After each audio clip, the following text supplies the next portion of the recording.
What if I told you most heart attacks do not come blasting through the door with a siren?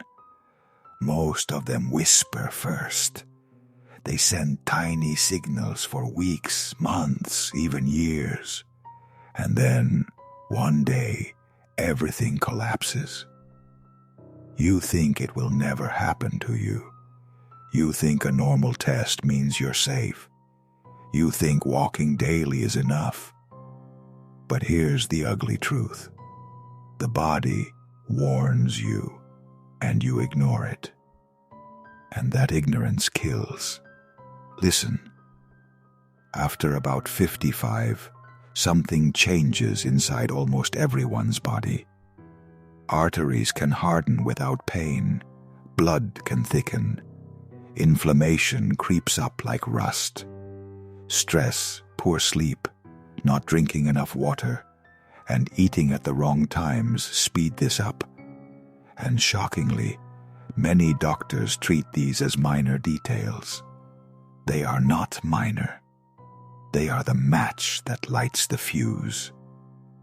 In the next 10 minutes, I'm going to reveal the silent symptoms people miss, the everyday habits that quietly raise risk, and the simple daily actions that can flip the script. This is not to scare you without reason. This is to wake you up. And yes, you will want to comment your age at the end. That matters. Stay with me. When I first started looking into this, what struck me was how ordinary it all sounded. A man in his late 50s thinks his chest discomfort was just gas. A woman in her 60s assumes morning stiffness is aging. A friend told me his last ECG was normal, so he was fine, until he wasn't. That pattern repeats itself like a bad script. Let's start with what happens after about 55. Your arteries slowly lose their elasticity.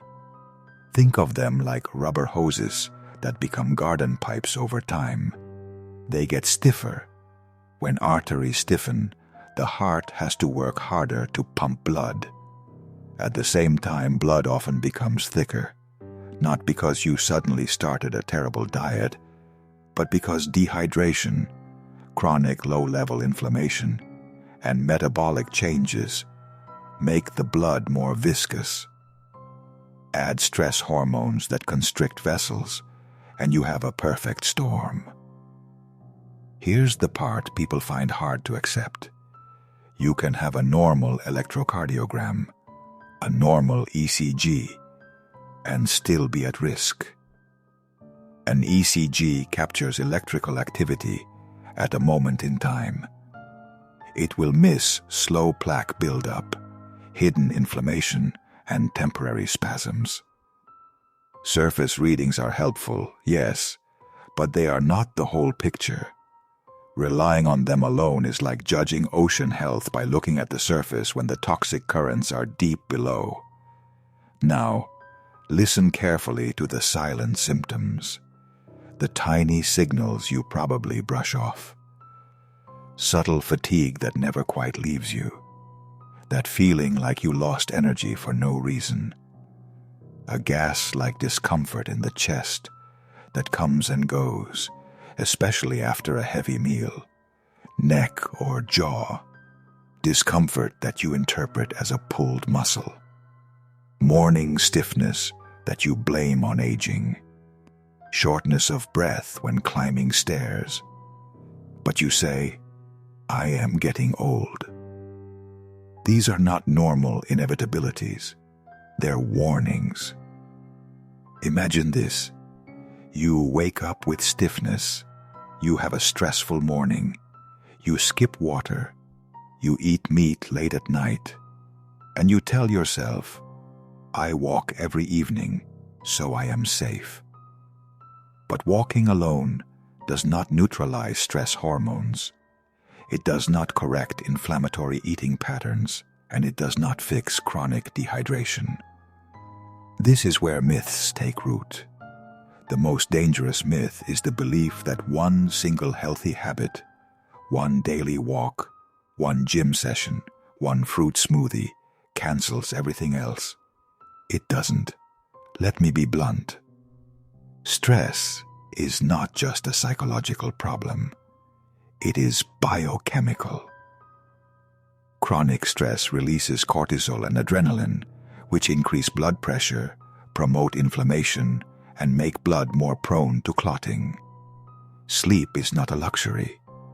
Poor sleep elevates inflammatory markers and disrupts how your body cleans out toxins overnight. Dehydration thickens blood. Eating at night, especially heavy meals close to sleep, causes metabolic strain and increases inflammation while your body should be resting. These are small choices, repeated day after day, and they compound. I want to tell you 3 short stories that bring this home. First, a man I knew, a builder, early 60s, did heavy physical work, walked every evening, and swore he was healthy. He ignored jaw pain he called a toothache. One morning, he collapsed. He had a full heart attack. His ECGs had been normal months before. Second, a woman, 62, who drank a little less water than she should, had frequent morning stiffness and blamed it on arthritis. She had been under chronic stress caring for a family member. She felt fatigued but kept pushing. One night she woke with a gas-like pressure in her chest and dismissed it. She survived, but her life changed. Third, a friend had erratic eating times, skipping breakfast and eating late at night, and always blamed work. He had shortness of breath climbing a single flight of stairs for months. Then he didn't wake up one morning. These are not horror stories to frighten you without value. They're real patterns to learn from. So how do you spot these warnings in yourself? Start with 3 things. 1. Notice persistent changes, not one-off aches. If fatigue, stiffness, or chest discomfort stick around for weeks, take it seriously. 2. Track patterns. Do symptoms appear after heavy meals, when you wake, or during stress? 3. Don't be lulled by a normal test. Ask the tougher questions. What is my inflammation level? How hydrated am I? What is my sleep quality really like? Now I want to bust some common lifestyle myths that make people complacent. Myth 1. I walk daily, so I am safe. Walking is great. It helps. But alone, it cannot negate chronic stress, dehydration, or unhealthy meal timing. Myth 2. My doctor said my ECG is normal, so I am fine. ECG is one tool. It doesn't measure inflammation, plaque buildup, or blood viscosity. Myth 3. I have chest pain once and it goes away, so it was gas. Many people who had heart attacks describe their pain as gas or indigestion. Don't dismiss it. Here's a practical checklist that can become your new normal, and it is simple, not extreme. 1. Hydration. Drink water consistently throughout the day. Aim to sip, not gulp. 2. Sleep. Prioritize at least 7 hours of quality sleep and keep sleep times consistent. 3. Stress management. 10 minutes of focused breathing or meditation daily reduces stress hormones. It's not about becoming a monk. It's about resetting your nervous system. 4. Meal timing. Try to finish heavy meals at least 3 hours before sleep. Avoid late-night large meals. And 5. Movement variety. Walking is good. Add short bouts of strength or flexibility work to support circulation.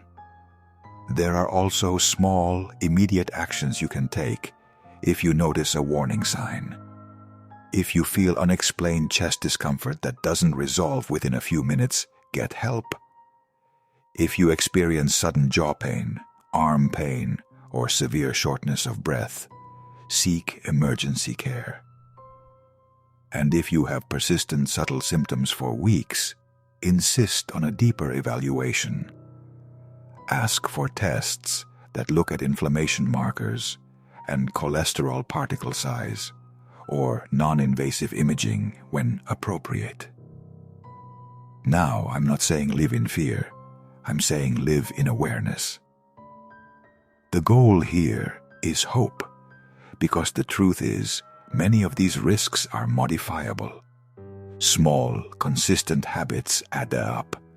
Hydrate more, sleep better, manage stress, time your meals, move intelligently.